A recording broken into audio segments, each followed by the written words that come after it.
Hello and अस्सलाम वालेकुम। Welcome to my YouTube channel Zadi sports. तो जनाब कुछ टॉपिक्स हैं जिनके हवाले से आज की वीडियो में बात करेंगे। सबसे पहले पाकिस्तान वर्सेस न्यूजीलैंड चौथा टी20 मैच जो कि कल खेला जाएगा और पाकिस्तान के पास इज्जत बचाने का आखिरी मौका है। आज की वीडियो में ये बात करेंगे कि कैसे कल के मैच में पाकिस्तान अपनी इज्जत जो है वो बचा सकता है और उसके बाद हारिस रऊफ के हवाले से बात करेंगे कि कैसे हारिस रऊफ जो है वो पाकिस्तानी टीम को जलील करवा रहा है दिन ब दिन और हारिस रऊफ को किसी में इतनी जुर्रत नहीं है कि लाहौर कलंदर के बॉलर को ड्रॉप कर पाए। इसके हवाले से बात करेंगे। क्या अब शाहीन अफरीदी भी दोस्ती यारी पे उतर आए, इसके हवाले से बात करेंगे। उसके बाद विराट कोहली ने जो है वो बेस्ट फील्डर का जो अवार्ड है वो जीता है भाई इंडिया वर्सेस अफगानिस्तान सीरीज में, उसके हवाले से बात करेंगे। और इंडिया ने जो कमाल की सीरीज जीती है उसके हवाले से भी बात करेंगे और बात करेंगे कल के मैच में पाकिस्तानी टीम में तब्दीलियां क्या होने जा रही हैं। स्काई के हवाले से न्यूज आ रही है, उस पर भी बात करेंगे। आपसे गुजारिश है वीडियो को लाइक करिएगा और चैनल को सब्सक्राइब करिएगा ताकि आने वाली तमाम अपडेट्स आपको बर वक्त मिल सके। तो जनाब सबसे पहले बात करेंगे इंडिया वर्सेस अफगानिस्तान जो टी20 सीरीज हुई है उसके हवाले से। तो हम सही डिटेल के साथ बात कर चुके हैं। रात को क्या कमाल का मैच हुआ, डबल सुपर ओवर हुआ, उसके बाद इंडिया ने वो मैच जो है जीत लिया। रोहित शर्मा की बड़ी कमाल की वो सेंचुरी, उसके बाद रवि बिश्नोई का वो सुपर ओवर में 11 रन सेव करना, फिर जो है वो रिंकू सिंह की बैटिंग, इस सब पे हमने बात किया। लेकिन आज थोड़ी देर पहले जो है वो इंडिया का जो बीसीसीआई का ऑफिशियल पेज है उस पर जो है वो ये जो है वो एक वीडियो आई है जिसमें विराट कोहली को बेस्ट फील्डर का अवार्ड दिया गया। इस सीरीज में सबसे बेस्ट फील्डर विराट कोहली करार पाए और विराट कोहली को मेडल दिया गया। मेडल से आपको याद आया होगा कि वर्ल्ड कप में ये जो है सिस्टम निकला था कि जो भी खिलाड़ी किसी मैच में सबसे बेहतरीन फील्डर होता था उसे जो है वो मेडल दिया जाता था इंडिया के फील्डिंग कोच की जानब से। तो अब जो है वो वही चीज दोबारा से चली और विराट कोहली को ये मेडल मिला है। लेकिन क्या विराट कोहली कल 0 पे आउट हुए, लेकिन बहुत सारे लोग जी विराट कोहली का हिस्सा नहीं है मैच में, विराट कोहली 0 पे आउट हो गए।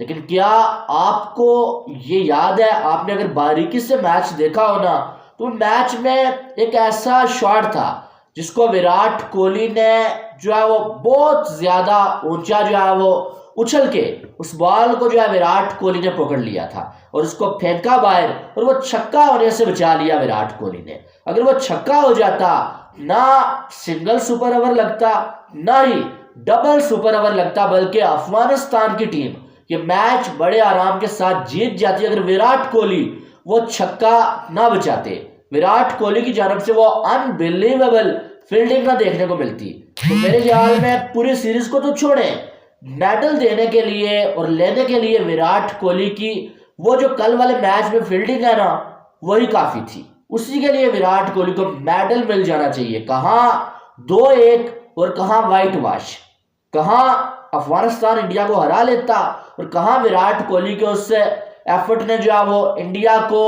मैच जितवा दिया। मैं ये नहीं कह रहा कि किसी और की मेहनत नहीं है। Rohit Sharma man of the match कमाल खेले, रिंकू सिंह कमाल, रवि बिश्नोई कमाल, लेकिन मैं आपको ये बता रहा हूं कि अगर वहां से वो छक्का हो जाता, सुपर ओवर ना लगते, दोनों सुपर ओवर ना लगते, मैन मैच में ही जो है वो अफगानिस्तान वो मैच जीत जाता। तो कोहली भाई ब्रांड है, इसमें कोई शक वाली बात नहीं है।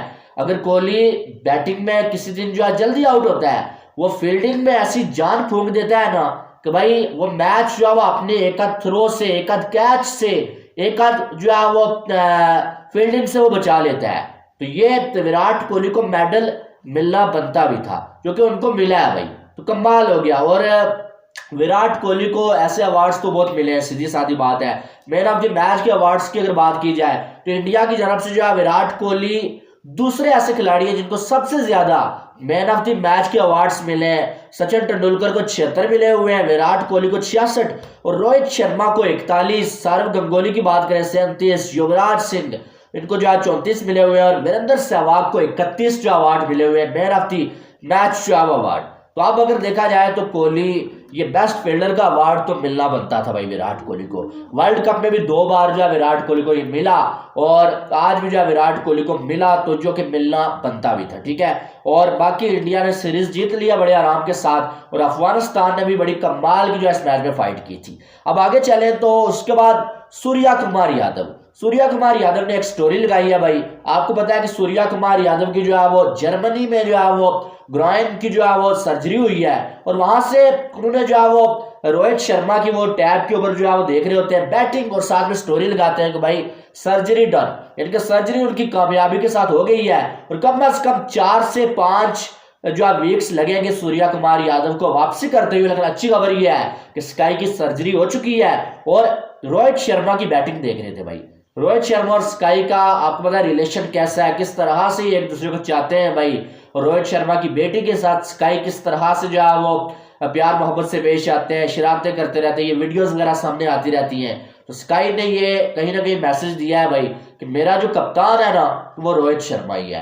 पहले भी स्काई ने जो रिएक्ट किया था जब मुंबई इंडियंस ने रोहित शर्मा को जो है कप्तानी से हटाया था, और आजकल भी स्काई की जो स्टोरीज है वो बता रही है कि स्काई मानने के लिए तैयार नहीं है किसी और को कप्तान, वो रोहित शर्मा को ही कप्तान जो है मानता है। बाकी रिंकू सिंह ने कहा कि भाई रोहित शर्मा के साथ बैटिंग करना मुझे बहुत अच्छा लगा, हर एक जो मोमेंट था वो कमाल था और बहुत कुछ सीखने को मिला रोहित शर्मा की बैटिंग से। तो ये ऐसा तो होता है भाई, जब आप किसी लेजेंड के साथ खेलते हैं ना आपको बहुत कुछ सीखने को मिलता है। और आने वाले दिनों में रिंकू सिंह भी एक बड़ी अफलातून कहलाएगा, जिस तरह से वो खेल रहा है ना कमाल कर रहा है वो। तो बहरहाल उसके बाद जो कल मैच खेला जाएगा पाकिस्तान का, अब मैच 3 पाकिस्तान हार चुका है, यानी कि सीरीज तो पाकिस्तान के हाथ से चली गई है। अब तब्दीलियां करें ना करें हिसाब एक जैसा है, ठीक है। वैसे तब्दीलियां हुई भी है, 2 फास्ट बॉलर आपने जो है वो खिला लिए, अलग जमान खान भी आ गया, वसीम जूनियर भी आ गया, फिर भी कुछ हुआ नहीं है, ठीक है। लेकिन अब यार मुझे ऐसा लगता है कि मैच तो आप हार गए 3, लेकिन कम से कम यार थोड़ी सी इज्जत बचा लो, 1-2 मैच जीत लो। आप व्हाइट वॉश जो है वो सर पे मंडला रहा है, कम से कम उससे बच जाओ। और तब्दीलियां करना कोई गुनाह नहीं है, लेकिन तब्दील सही खिलाड़ी को करना चाहिए। अब आप हारिस रऊफ इतनी पिटाई खा रहा था, आपने हारिस रऊफ को मौका दे दिया, लेकिन आपने आमिर जमाल को बाहर कर दिया। मुझे ये बताओ कि आमिर जमाल के लिए यह हद क्यों है कि आमिर जमाल 2 T20 मैच खेलेगा, अगर वो रन ज्यादा दे देता है उसे हम ड्रॉप कर देंगे, लेकिन यही हद, ये हदूद जो है ये हारिस रऊफ के लिए क्यों नहीं है, ये शाहीन अफरीदी के लिए क्यों नहीं थे। कुछ लोग पूरे वर्ल्ड कप में धुलाई खा के, एशिया कप में धुलाई खा के कोई कप्तान बन जाता है, कोई प्रॉपर टीम का हिस्सा बना रहता है, और एक यंगस्टर जिसने ऑस्ट्रेलिया में कमाल किया वो एक आध मैच में रन्स खा गया, आपने उसको बिठा दिया। यानी कि आपके डबल स्टैंडर्ड्स हैं। आप हारिस रऊफ को भी तो ड्रॉप कर सकते थे, लेकिन नहीं, वो तो लाहौर कलंदर का लड़का है, वो तो शाहीन अफरीदी का दोस्त है भाई साहब। यानी कि जो टेस्ट को छोड़ के लीग्स खेलने के लिए गया था वो जो है वो अहमियत का हामिल है, लेकिन जो ऑस्ट्रेलिया में दौड़ दौड़ के जाओ 10-10, 20-20, 30-30 ओवर्स कर रहे थे, परफॉर्म किया, उनको आप 1-2 चांसेस से ऊपर T20 में दे नहीं सकते। आपको ड्रॉप हारिस रऊफ को करना था, न कि आपको आमिर जमाल को ड्रॉप करना था। हारिस रऊफ एक मैच होता है, 2 होता है, एशिया कप, वर्ल्ड कप, उसके बाद ये देखें हर मैच में जो है वो इतनी इसकी धुलाई होती है, कोई सोच नहीं सकता है। तो बातें बड़ी बड़ी बस। अब देखें कि कल जब बॉलिंग हो रही थी, हारिस रऊफ ने अपना पहला ओवर किया, चौथा ओवर था मेरे ख्याल में, तो 2 रन उसने दिए। तब माइक जो है भेज दिया गया बॉलिंग कोच उमर गुल के पास। अब उमर गुल बड़े जो है खुश थे, उनसे पूछा गया कि आप हारिस रऊफ की बॉलिंग पे क्या बोलेंगे। उमर ज़ाहिर हारिस रऊफ ने 2 रन दिए हुए थे पहले ओवर में। उमर गुल ने बोला कि यार हारिस रऊफ को जो प्लान दिया गया है उसी के तहत बॉलिंग कर रहा है और बहुत कमाल की बॉलिंग कर रहा है। हारिस रऊफ ने शायद ये सुन लिया भाई। जब अगला ओवर आया, छठा ओवर, हारिस रऊफ ने छक्का छक्का छक्का, 3 छक्के 2 चौके, 28 रन हारिस रऊफ ने खा लिए। उमर गुल को तो जलील करवा ही दिया, लेकिन खुद भी जलील हो गया। अगले ओवर में फिर आगे रन खा लिए, यानी कि 3 ओवर में 58 रन खा लिए। 1 ओवर में 2 थे, अगले 3 ओवर में 58 रन खा लिए। तो उमर गुल साहब की वो तारीफें सारी एक साइड दरी की दरी रह गई, प्रैंक हो गया उमर गुल के साथ। अब मुझे ये बताएं कि जब आपका मैन बॉलर जिसकी आपने इतनी हाइप बनाई होगी यार 150 की स्पीड से करता है, 150 की स्पीड से करता है, वो आके हर मैच में जो बकरी बन जाए, हर मैच में जो हर ओवर में जो 20 15 30 रन के अलावा बात ही ना करे, और दिमाग से तो उसने काम लेना ही नहीं होता है। जब उसको नजर आ रहा है कि शॉर्ट बॉल पे फिन एलन उठा उठा के छक्के मार रहा है, लपेटे मार रहा है, और फिर आके शॉर्ट बॉल कर रहा है, कोई स्लोअर वन नहीं, कोई यार्कर नहीं, आखिरी ओवर में आके विकेट ले लेता है हरीश राव, और टैग लग गया भाई उसके साथ कि डेथ ओवर का बेहतरीन बॉलर है। तो यार पहले आप विनिंग स्कोर बना देते हैं, डेथ ओवर में पहली बात है आपके सामने टेल एंडर्स होते हैं, या टेल एंडर्स ना भी हो तो डेथ ओवर में क्या होता है, कलहड़ा चलाना होता है बैटर्स ने, उन्हें नहीं देखना होता है यार आउट होगा नहीं होगा, उन्हें कलहाड़ा चलाना होता है कि छक्का लगे भाई। तो वहां पर ये जैसे कैसे करके 1-2 विकेट ले लेता है भाई। तो बस जी ये कह देते हैं भाई कि हारिस राउफ जो है वो डेथ ओवर का स्पेशलिस्ट है। यार अगर ऐसे ही स्पेशलिस्ट बॉलर है T20 के, हर मैच में 50-60 खाए, फिर तो ऐसे स्पेशलिस्ट से ऐसे ही बंदा बेहतर है। बहरहाल कल का जो मैच है इसमें अगर देखा जाए ना तो अब रिजवान स्कोर नहीं कर रहा है भाई, आजम खान स्कोर नहीं कर रहा, दो आपने विकेट कीपर बैटर खिला लिए, रिजवान को आपने ओपनर खिलाया हुआ, भाई रिजवान तेज खेलेगा, बाबर तेज नहीं खेलता, बाबर को आपने वन डाउन भेज दिया। बाबर तो कर रहा है जो बाबर की एबिलिटी है, जितना यानी कि उसके बस में है वो तो कर रहा है। अब वो अलग बात है कि उसकी जो एबिलिटी है, जो वो जिस तरह से खेलता है भाई, उसका ये है कि वो एंकरिंग का रोल निभाता है, वो गैप से चौके लगाता है, वो मैच फिनिशर नहीं है बाबर, या बाबर एक हार्ड हिटर नहीं है। अब बहुत सारे बीच में आएंगे ओ जी ये क्या कह रहे हो, विराट कोहली के साथ बाबर का कंपैरिजन करते हैं तो बाबर मैच फिनिशर कैसे नहीं है। भाई विराट कोहली और बाबर का कोई कंपैरिजन नहीं है। विराट कोहली छक्के भी लगाना जानता है, चौके भी लगाना जानता है, एक ओवर में 4-5 छक्के भी लगा सकता है विराट कोहली, ठीक है, वो एक अलग चीज है। बाबर की बात हो रही है, ठीक है, ये पहले बता रहा हूं कि कमेंट करेंगे इसलिए बता रहा हूं। तो अब बाबर आजम का जो काम है वो तो कर रहा है, 60-70 बना रहा है, स्ट्राइक रेट भी अब ठीक हो गया, 150 158 60 का स्ट्राइक रेट आ रहा है। अब कोई और साथ ही नहीं दे रहा है भाई, तो अकेला बंदा क्या आपको 200 चेस करवाएगा? और नहीं चेस करवाएगा। पावर प्ले में आपको तेज खेलना पड़ता है, जो कि नहीं कर पा रहे हैं रिजवान और साइम अय्यूब। और जब वो 2-3 विकेटें पावर प्ले में हो जाए तो आने वाले क्या करेंगे, वो तो आउट ही होंगे, आप आराम से ही खेलेंगे फिर।